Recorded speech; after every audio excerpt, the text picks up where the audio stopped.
Assalamu alaikum. Myself Muhammad Shban and you're watching Advanced Learning and Skills. Nanga Parbat is the highest peak of Himalayan range. Nanga Parbat किसकी highest range है? Himalaya range की। इसी तरह K2 आ सकता है, वो कौन सी रेंज में है? वो हमारे पास क्या है? कराक्रम रेंज में है। इसी तरह जो वर्ल्ड की सबसे हाईएस्ट पीक है माउंट एवरेस्ट, वो कहाँ पे है? वो भी हिमालयन रेंज में है। तो इस तरह के रिलेटेड क्वेश्चन को देख लेते हैं। कोहे हिंदुकश, पाकिस्तान में जो तीन फेमस हैं, कोहे हिंदुकश, कोहे कराक्रम एंड कोहे हिमालय। कोहे हिंदुकश क्या है? पाकिस्तान और अफगानिस्तान को आपस में कनेक्ट करता है, ठीक है, पाकिस्तान और अफगानिस्तान साइड पे है। कोहे कराक्रम जो है वो पाकिस्तान एंड चाइना के साथ है। कोहे हिमालय जो है पाकिस्तान और इंडिया के साथ है। और ये काफ़ी लंबा पहाड़ी सिलसिला है। जो दुनिया की सबसे ऊंची चोटी है वो माउंट एवरेस्ट, वो भी हिमालयन रेंज में ही मौजूद है, जो कि नेपाल में है। जो सेकंड हाईएस्ट पीक है गॉडविन ऑस्टिन, जिसको K2 के नाम से जाना जाता है, वो कराक्रम रेंज में है। एंड नानगा पर्वत इज इन हिमालयन रेंज, और इसका दूसरा नाम भी है नानगा पर्वत का। इनको किलर माउंटेन्स बोलते हैं, क्योंकि दुनिया में जितने भी पहाड़ हैं सबसे मुश्किल चढ़ाई करना इन्हीं पहाड़ों पे है, ठीक है। River of Kabul joins Indus river near अटक। जो काबुल रिवर है वो अटक के करीब इंडस रिवर दरिया सिंध का हिस्सा बन जाता है। अब नेक्स्ट है लोरी पास। ये इसी तरह क्वेश्चन आते हैं, इसकी जो डिटेल है कोई ज़्यादा नहीं है, तो इसलिए मैंने इस तरह। लोरी पास कनेक्ट्स देर विद चित्राल, ये क्वेश्चन बहुत बार आता है, ठीक है।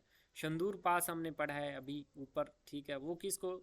चित्राल और गिलगित को मिलाता है। जो लोरी पास है ये देर और चित्राल को आपस में कनेक्ट करता है। अब एक continental shelf, limit of Pakistan is, अब देखें ये क्वेश्चन आया हुआ है, इसकी लिमिट क्या है? 350 नॉटिकल माइल्स है।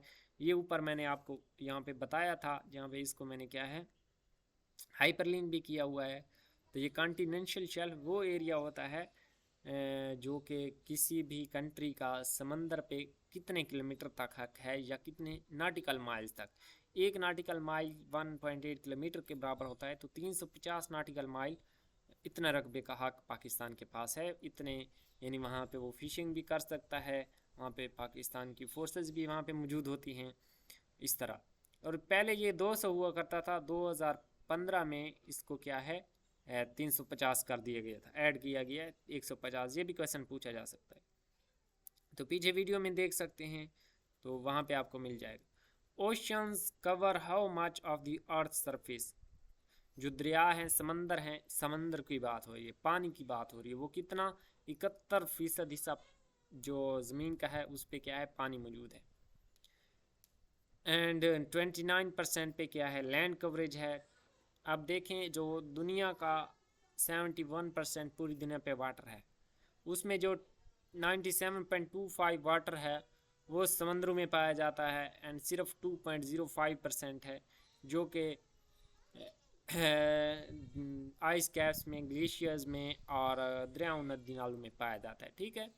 अब देखें इस 2.05% में से पूरी दुनिया में जो फ्रेश वाटर है वो सिर्फ 2.7, यानी अगर इसको 2.05 को 100 कंसीडर यानी पूरा का पूरा जो फ्रेश वाटर जो कंसीडर किया जाए, ठीक है, सॉरी, जो ये यानी समंदरों के अलावा जो वाटर है 2.5%, उसमें से जो फ्रेश वाटर है जो पीने के काबिल है वो सिर्फ 2.7% है, ठीक है। और ये 2.7% में से 98.8% जो फ्रेश वाटर है वो ग्लेशियर्स की सूरत में मौजूद है, बर्फ़ की सूरत में मौजूद है। सिर्फ थोड़ा सा हिस्सा है जो पीने के लिए हर जगह अवेलेबल है। पाकिस्तान में सबसे ज़्यादा ग्लेशियर्स पाए जाते हैं, 7400 ग्लेशियर पाकिस्तान में मौजूद हैं, ठीक है। इसमें इसको कंट्री ऑफ ग्लेशियर्स भी कहा जाता है। और होल वर्ल्ड में जो क्या है 50 कंट्रीज़ हैं जिनमें ग्लेशियर्स पाए जाते हैं, ये भी क्वेश्चन आ सकता है। मोस्टली जो फ्रेश वाटर है वो ग्लेशियर्स में मौजूद रहता है, जो कि हिमालयन रेंज में ज़्यादा से ज़्यादा ग्लेशियर्स हैं वहाँ पे पाया जाता है, ठीक है। Purest water on earth is the water of rain. अगर प्योरेस्ट वाटर की बात की जाए, कौन सा वाटर सबसे ज़्यादा प्योरेस्ट होता है? वो रेन का वाटर होता है।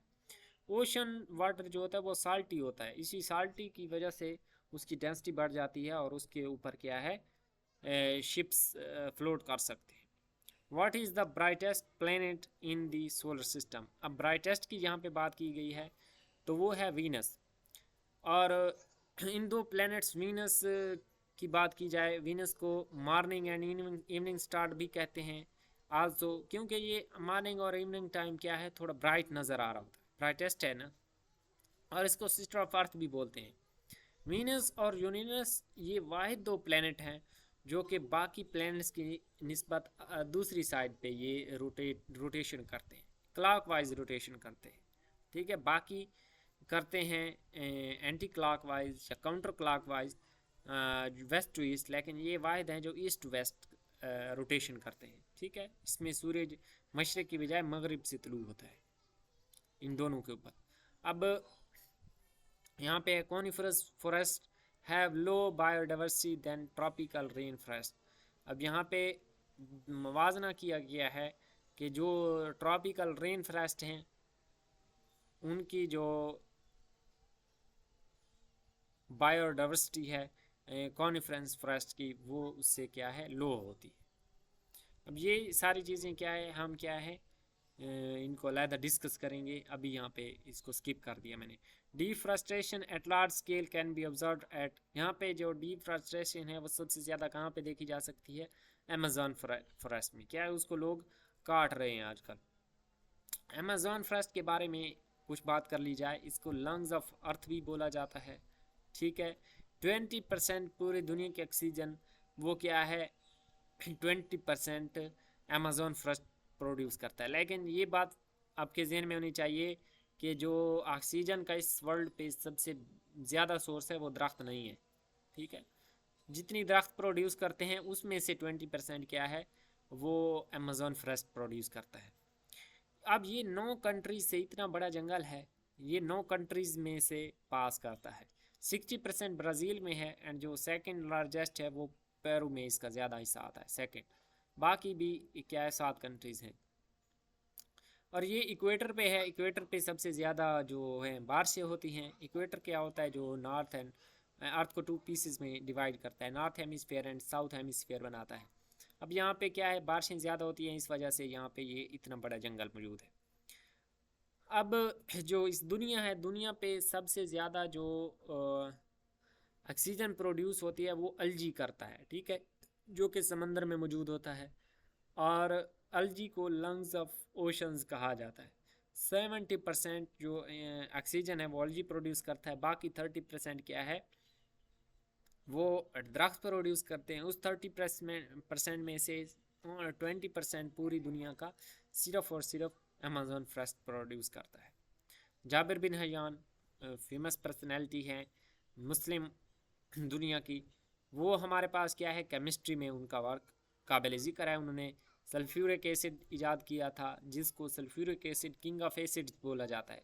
एंड उसका वो पूछा जा सकता है कि उसका केमिकल फार्मूला क्या है, वो H2SO4 है। ये भी क्वेश्चन में आ सकता है। Approximately what fraction of the human genome encodes proteins. अब कितनी, अब ये क्वेश्चन एज इट इज़ आता है 2%। कितनी फ्रैक्शन बतानी है ह्यूमन जीनोम की जो कि इनकोड करता है प्रोटीन्स को, 2%। इन दी plant cells which reaction occurs in stoma of the chloroplast। अब ये कौन सा है, कैल्विन साइकिल है। कैल्विन साइकिल क्या होता है, लाइट इंडिपेंडेंट रिएक्शन होता है, या डार्क इसको बोलते हैं, रिएक्शन इन डार्क। ठीक है, तो ये क्या है, स्टोमा में अकर होता है, क्लोरोप्लास्ट में। Stimulus intensity is detected in brain by the number of active potential per second। ठीक है, ये इस तरह एज इट इज इसको लिख देना है, ये स्टिमुलस इंटेंसिटी। ठीक है, अब cirrhosis is a disease that affects which among the following. अब ये लीवर की एक डिजीज़ है जो कि उसकी आखिरी स्टेज की डिजीज़ है। ठीक है, ये हेपेटाइटिस की वजह से होती है। According to science the earth is 4.5 billion years. अब यहाँ पे पूछा गया कि अर्थ कितनी पुरानी है, तो अर्थ 4.5 बिलियन ईयर्स पुरानी है। सोलर सिस्टम की बात की जाए तो 4.6 billion years, earth 4.5 and moon 4.4 billion years old है। ठीक है, age of all things is measured. अब देखें ये कैसे मेजर किया गया होगा कि ये इसकी उम्र इतनी है? तो ये बोलते हैं कार्बन डेटिंग और हाफ लाइफ, ये दो तरीके हैं और पुरानी चीज़ों की उम्र मालूम करने के लिए। कार्बन डेटिंग में C14 को यूज़ किया जाता है, ठीक है, जो कि ज़्यादा से ज़्यादा 60,000 साल पुरानी चीज़ को इससे फाइंड किया जा सकता है कि इसकी उम्र 60,000, इससे जो बड़ी है उसके लिए हम रेडियोमेट्रिक डेटिंग यूज़ करते हैं एटम्स की हाफ लाइफ को यूज़ करते हुए।